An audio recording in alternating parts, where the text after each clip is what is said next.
What's up, everyone? It's Marco here from PhoneDog.com, and these right here are Snap's Spectacles. These are the unicorn Snapchat glasses that everyone's been looking for, and they have been impossible to find unless you live in New York City or primarily on the West Coast where Snapbots exist.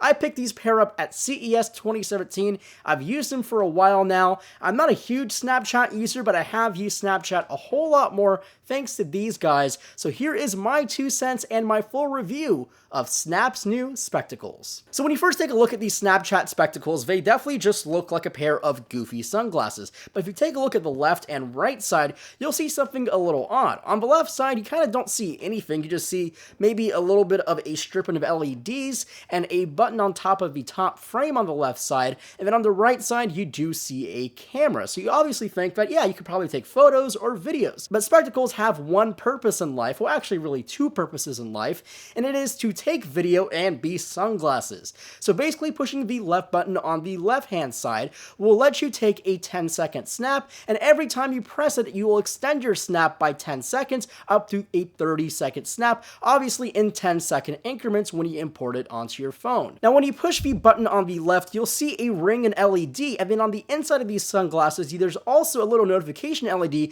that will illuminate and tell you when you're taking a video, and it'll blink when you have 2 seconds remaining. Now with the camera being right here, right next to my eye, this gives you one of the best features of these spectacles, and it is first-person view.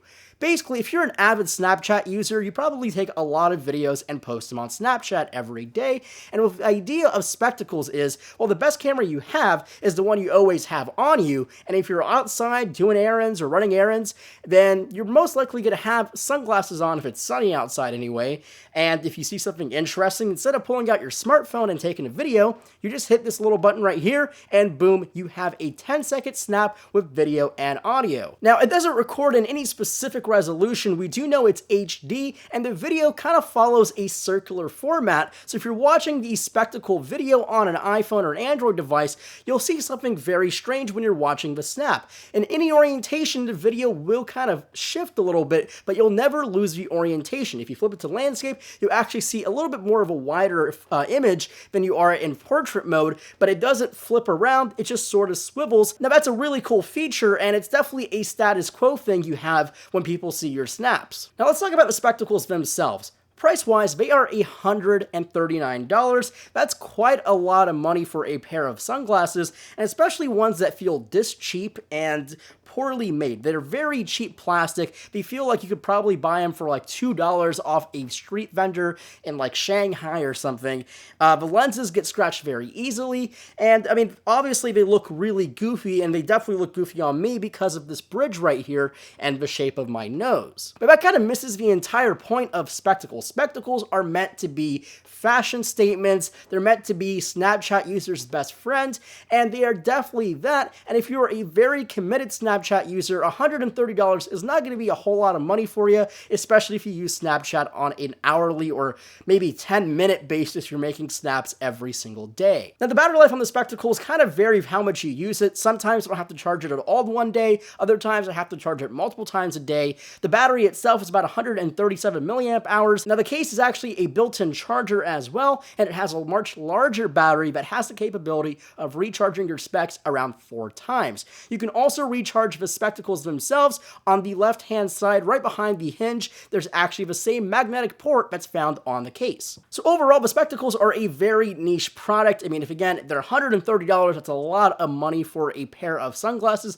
and they are incredibly hard to find unless you live in New York again, or if you live on the West Coast, you'll have to watch for that Snapbot to be in some place. It really likes to prefer the West Coast because that's where Snap is located anyway. And again, I don't recommend you paying more money, like going on eBay and bidding for something that only costs $130 that feels like it's worth, I don't know, like 10 bucks. Now, to wrap up all my thoughts, here's what I think about the spectacles. They're a very cool product, way too overpriced at $130. I don't think they're worth any more, or really anything even close to $130. They are incredibly hard to find, so they are definitely not worth looking and bidding on eBay for double or 3 times the price. They look really goofy. The case is really too big. And if you're an avid Snapchat user, buy it. If not, don't buy it. If you hate the way it looks, don't buy it. There are much better options. Obviously, you're going to miss on the video capability, but again, very cool. You do get the status quo of having spectacles, and people will ask you a ton of questions if they see you in public and they know and use Snapchat on a regular basis. So anyway, I hope you guys enjoyed this video. If so, make sure to hit that thumbs up button below and subscribe to the channel. And as always, my name is Marco Hanna, and I'll catch you in the next video.